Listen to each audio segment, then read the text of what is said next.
Wesh les frérots passionnés de foot en général, j'espère que vous allez bien les potes. Moi les frérots ça va super bien. Parlons des demi-finales de l'Euro et là on a des choses à dire. Je vais vous faire les avant-matchs complets de ces deux matchs de haute qualité. Espagne, France, Angleterre, Pays-Bas. 4 grosses équipes, 4 gros favoris. Ça va être intéressant à regarder, je pense qu'on va tous kiffer. Mais par contre ça m'inquiète vraiment parce que Espagne-France, mes deux nations... Je suis inquiet, je sais pas ce que ça va donner, je suis assez stressé. Je vais vous faire les avant-matchs le plus en détail possible, parler des formes actuelles, parler des confrontations directes. Il y a quelques petites choses à dire, quelques petits détails à voir ensemble. J'espère que la vidéo va vous plaire. Bon visionnage les potes. Avant que la vidéo commence, n'oubliez pas l'abonnement, le petit like, le petit commentaire pour le référencement et n'hésitez pas à partager les potes. Parlons de ce premier match. France-Espagne, et il y a beaucoup de choses à dire. Déjà, rien qu'à voir ces deux drapeaux en face à face, ça me fait flipper mais ça fait vraiment bizarre. Partons maintenant sur les stats, et là on peut voir que la sélection espagnole n'a toujours pas perdu, mais les Français non plus. Donc ça veut dire que ça va être un match très disputé. Par rapport aux Espagnols, on peut voir qu'ils marquent énormément. Les Français, pas beaucoup, même pas du tout dans le jeu. Les Français ont marqué un penalty et 2 CSC. C'est très compliqué offensivement. Par contre, les deux nations défensivement, c'est très solide. Voire les Français encore plus solides. Les Espagnols, leur point faible, c'est la défense centrale et le gardien pour moi.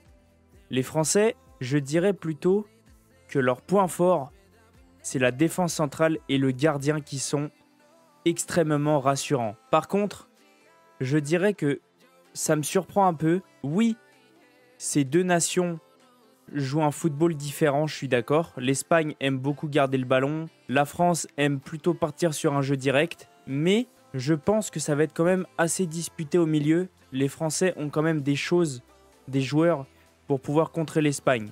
Comme on peut voir sur les dernières confrontations directes, c'est tout le temps hyper serré. Une victoire de l'équipe de France, une victoire de l'Espagne, une victoire de la France, une victoire de l'Espagne, match nul. On peut voir que sur tous les matchs, à part un, c'est que des scores très serrés. Il n'y a toujours qu'un seul but d'écart. Moi, je pense que ça va être un match très disputé. Les deux équipes ont joué des grosses équipes. L'Espagne, Italie, Allemagne. La France, Portugal, Belgique, Pays-Bas. Ça va être un très gros match. On sait tous que c'est deux favoris. Mais avant l'Euro, pour moi, l'Espagne ne faisait pas partie des favoris du top 3. Maintenant, oui, avec ce qu'ils ont pu montrer durant le début de l'Euro, la France en faisait partie. Maintenant, les deux en font partie. Je pense que ça va être très intéressant à regarder. Concernant les équipes, je dirais avantage aux Espagnols devant, mais avantage aux Français derrière. Je ne sais pas ce que ça va donner parce que les points forts et les points faibles des deux équipes, soit ça peut faire un match très ouvert, soit ça peut faire un match très fermé. Concernant l'Espagne, il y a 4 joueurs qui ne seront pas disponibles. 4, pas sûr, 3 sûrs. Carvajal, suspendu. Lenormand, suspendu. Pedri, blessé. Et Morata, je ne sais pas trop encore, je ne sais pas ce que l'UEFA fait. Est-ce qu'il est suspendu ou pas? Mais ça fait quand même au minimum 3 joueurs absents. Et ça peut faire très mal à l'Espagne. Lenormand, ça m'inquiète pas trop parce que c'est un défenseur qui a vraiment du mal. Nacho pourra prendre sa place. Pedri, je dirais que ça fait un peu peur, mais il n'est pas non plus dans le bien depuis le début de l'Euro.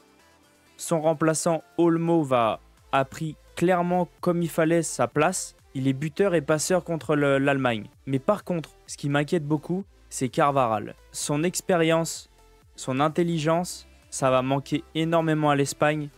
Oui, Jesus Navas, c'est pareil, il a l'expérience. Mais les gars, il est pas loin de la quarantaine. Donc si tu lui mets un attaquant comme Barcola, ou jeune, très jeune, ou même Mbappé, ça peut être très difficile pour lui sa soirée. Mais concernant mon prono, je vais rester dans la même philosophie que ma première vidéo de mon prono. Concernant les Français, je suis déçu de ce qu'ils proposent depuis le début de l'Euro et l'Espagne, je suis très surpris. J'avais annoncé au début de l'Euro quand même l'Espagne faire un très gros parcours.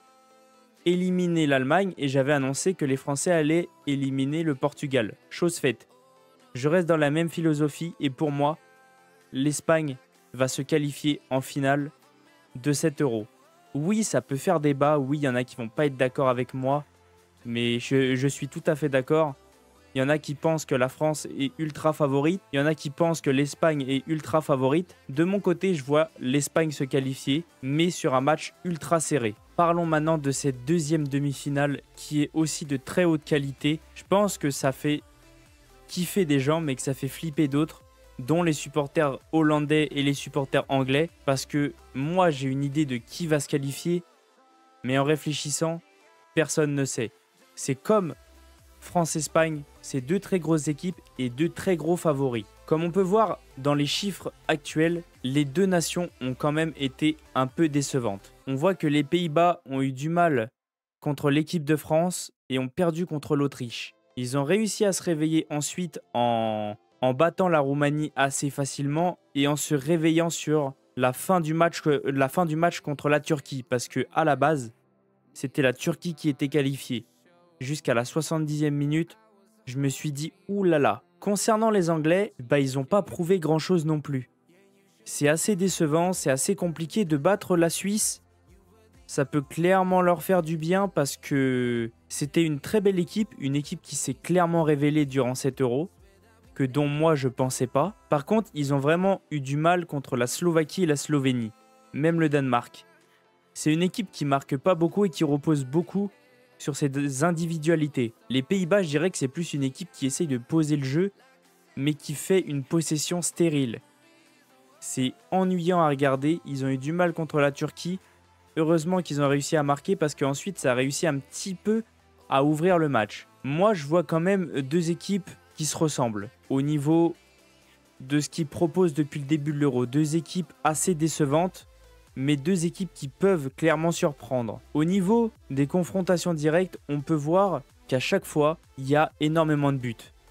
Ça remonte un petit peu sur le bas, 2005-2006, mais à partir de là, 3-2, 2-1, 3-1. C'est que des scores avec beaucoup de buts. Je dirais que c'est des scores quand même assez serrés, mais c'est deux équipes qui se rentrent clairement dedans.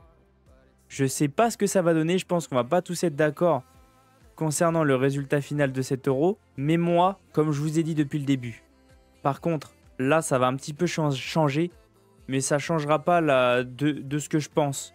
Je vois clairement une finale Espagne-Angleterre. Même si c'est les Pays-Bas et pas la Belgique, je vois quand même les Anglais se qualifier. Parlons maintenant du tableau complet.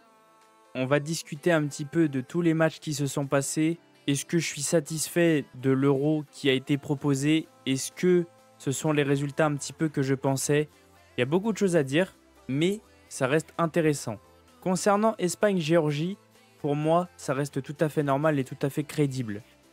Allemagne-Danemark, je pensais que les Danois allaient un tout petit peu plus chatouiller les Allemands. Un petit peu déçus. Les Portugais ont eu vraiment du mal contre la Slovénie, mais ont réussi à se qualifier. Ce match-là était vraiment pas beau.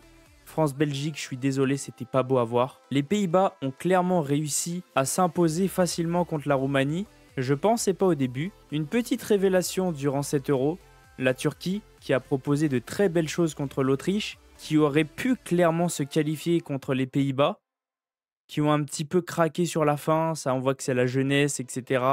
Manque d'expérience. Eux, très déçus, mais ils vont quand même réussir à aller au bout. Et ce match-là, je m'en doutais. J'avais trouvé les Italiens très fragiles, les Suisses capables de faire une surprise.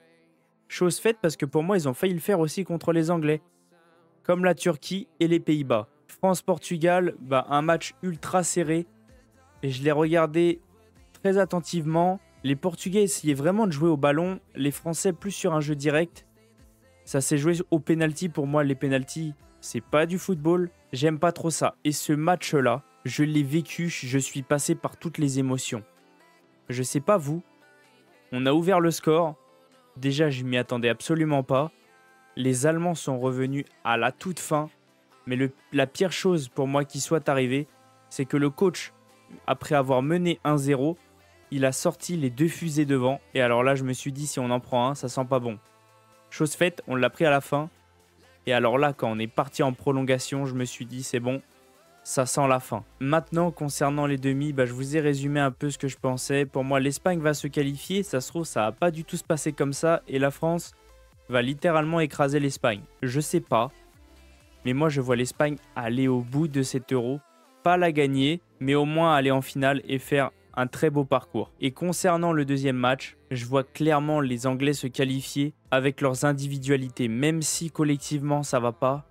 Quand on voit que Palmer rentre, quand on voit que il y a Saka, Bellingham, Foden, Harry Kane, c'est que des joueurs pour jouer un peu sur leurs individualités, mais ça marche parce que c'est des joueurs de classe mondiale. Il n'y a rien à dire concernant l'attaque anglaise. S'ils ont envie de créer quelque chose, ils vont le faire. C'est une très grosse équipe, mais je suis un petit peu déçu collectivement, je m'attendais à mieux. Les Pays-Bas, je pense que là, ils vont vraiment souffrir parce que les Anglais, c'est costaud.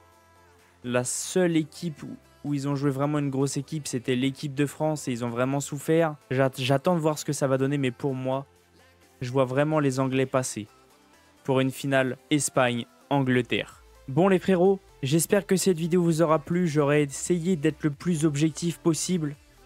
J'aurais essayé de vous détailler le mieux possible les deux matchs. Je suis aussi un petit peu revenu sur la compétition complète pour vous donner mon avis en général. Quelles équipes m'ont surpris, quelles équipes m'ont déçu, les matchs que j'ai aimés ou non. N'hésitez pas vous à me dire dans les commentaires ce que vous avez pensé concernant les matchs, les équipes qui se sont qualifiées, vos pronos. Je viendrai vous répondre. Je vais vous laisser sur cette fin de vidéo et je vous dis à la prochaine. Ciao les potes. N'hésitez pas à aller voir les deux vidéos qui s'affichent sur le côté. Ça peut vous intéresser et ça fait toujours plaisir.